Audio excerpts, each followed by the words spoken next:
What is going on, guys? Today we have a little and last minute deck profile, and it's gonna be for the yellow color. And in my hand I have the 2 leaders that I am considering bringing to the tournament this weekend, but I have yet to make a decision which one I want to bring. The deck, as you'll see, will be pretty much the same. Maybe I'll tweak it last minute to fit the leader better, whichever I go for, but the core of the deck will be the same. Now, I know both leaders have very different abilities, and honestly, as I've played more Big Mom, I've been liking her a lot more than Karakuri, especially for the late game. So yeah, so that's where my indecisive is coming up. Yeah, as we see the deck profile, please let me know which one do you think I should bring to the tournament this weekend. So yeah, before we get started, make sure to subscribe if you want to see more deck profiles and gameplays. And yes, I know I have been lacking on videos, but that's because I've been trying to prepare for this tournament. We are driving a very long way to get to that, so I want to make sure that I am as prepared as I can. And leave a like if you are also taking part of the regional, and if you're not, let me know in the comments below which leader you think will win this tournament. And also remember, let me know which leader I should bring to the regional between these two here. Whichever happens, I will for sure go yellow.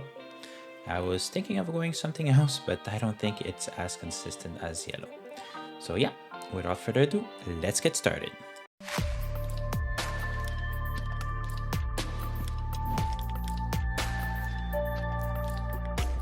Alright, so let's get into this deck profile, and I'll try to make it as quick as I can.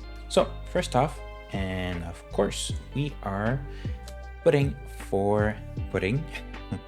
And yeah, no brainer, your only, oh no, not your only, but your best searcher of the deck lets you search for a Big Mom and a Sanji, which with OP04 we have more of, so very important.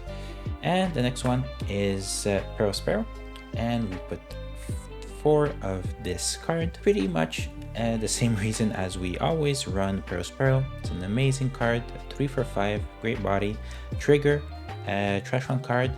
You get to play it, and it's also another searcher, and a searcher that they're most likely going to have to deal with, right? So it's for sure a searcher. Unless you're playing against blue, then you're in trouble. But unfortunately, I think Pearl lost a little bit of a value because we increased the number of Sanjis that we have in the deck, and we have Capone that is added to the deck. And in some list of Karakuri, we also see Yamato. So a lot more targets that you cannot get with Pearl. So a little bit loss in efficiency, but still very good. Now, next one is the blocker Sanji. So as I said, the new Sanji that we got, a great blocker, 4/5. So if it sticks, it's a great body to attack, and has a trigger that with one card that you trash, you get to play it. So amazing card. The next one is Cracker. Good old Cracker. We've been running 4 before, but now I reduce it to 2 because honestly, it's a very good card, and I know a lot of people are playing it at 4, but to me, the way that I play, I like to control the number of life that I have so that I can comfortably play my late game. So yeah, that's why I reduced it at 2. And one card, to my surprise honestly, is Daifuku. So as you've seen probably in my other deck profiles, I've not always been a big fan of Daifuku, but I think because the decks that are winning or like really controlling the meta, are cards that get a lot of resources to their hand. And as a yellow player, we don't get a lot of those, right? Yes, you have your Pudding, and yes, you have your Prospero, but those are too slow. And even though this card is not as fast as any other searcher or the lock combos, this is actually pretty good, right? And especially in the mirror matchup that you want to get ahead of your opponent, this one is a great card. I've learned to love it, but I still put only 2 because I don't want to overwhelm the deck with Daifuku, but amazing card. Next one is Shiraoshi. I forgot to mention Prospero cannot search for Shiraoshi, so that's an extra card. But yeah, still a very important card, and especially if you play the leader Big Mom. If you play the leader Big Mom, sorry, you get to play Shiraoshi multiple times in a game, right? Usually with Karakuri, you hope to get it in your life, and then with your 8-cost Karakuri, you put her back to your life. So maybe at most you'll have use for her, for like you're gonna use her like maybe twice, maybe 3 times if you're lucky enough. But with the Big Mom, you can actually use all the Shiraoshi that you draw and that are like a little bit considered dead cards or just counters. You actually get to use them multiple times, and if you're lucky enough, you get them off trigger, and then with Karakuri. So you have a lot of opportunities to play Shiraoshi with Big Mom. So that's why we played 3 of those. Next one is Randolph, a new 5 cost 7,000 body, and we play only 2. Before I had it at 3, but I decided to reduce it at 2 just to make room for other amazing cards that we have in the deck. And the next one is the 6-cost Vanilla Prospero. So this one is very good, especially against the Whitebeard matchup, right? Whitebeard has a lot of trouble dealing with this card, and with 8,000 attack, like base attack, is perfect to go against Whitebeard, because Whitebeard is one that we have a lot of trouble. And the next one is the 7-cost Big Mom. Now I know a lot of people are getting rid of this one and just plain out removing it, but I brought it back because I do feel that with the Big Mom leader, the 7-cost Big Mom has a place in the deck, right? So let's say that they make you go first, then when you're at 9, so like you play 1 at 7, and then you can actually play another 1 at 9 if you don't have Karakuri, and you get to do your leader ability, right?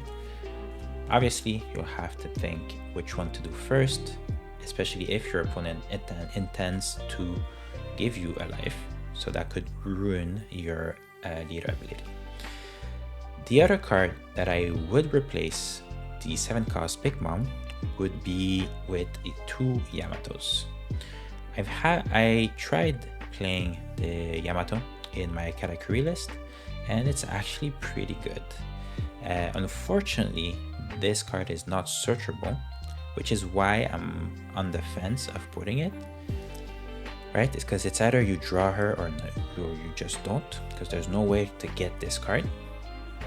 So I think, honestly, if I am to go with the Big Mom leader, I would put 2 7-cost Big Mom, and if I'm going with Karakuri, I would actually put the Yamato. So let me know in the comments below if you think this decision makes sense, or if I should just abandon the 7-cost Big Mom and just play the Yamato in either decks. But I think that whichever leader I go with, this is the decisions that I would go with. I think it makes sense, and I think that's the difference with the leaders that make those decks. All right, so enough for that. Next one is, of course, 3 8-cost Karakuri. I've been playing a lot of yellow matches, and I think 3 is more than enough. You already have 2 7-cost Big Moms. and then you have your 3, and then you have your 10 cost Big Mom. I think this is the perfect ratio, at least for me, right? 2, 3, and then you have your 4 Big Moms. So you run 4 Big Moms because this card is too good not to put 4. And you have to take advantage of the card before it gets restricted, right? Fortunately, I do believe that it's going to see a restriction, maybe in OP5, I'm not sure. Maybe not in OP5 because honestly, like with NL being the favorite yellow deck, the Big Mom doesn't see that much play.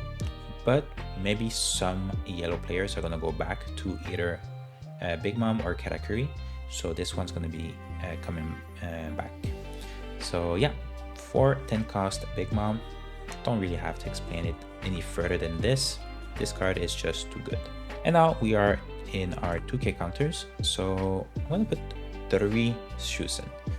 And one of the reasons why, it's like, yes, the ability is good.